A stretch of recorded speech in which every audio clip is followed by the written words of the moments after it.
All right, for y'all who are with me watching these videos, my boring chorin ones and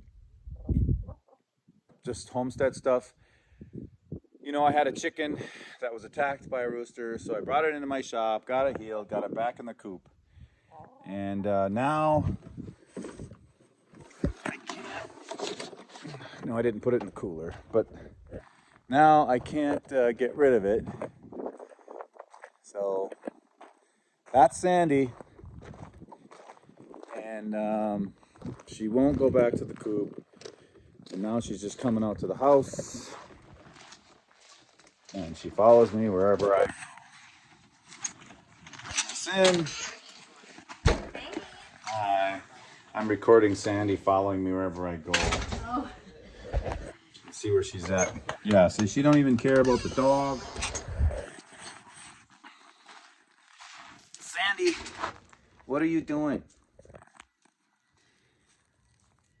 See, that's Sandy.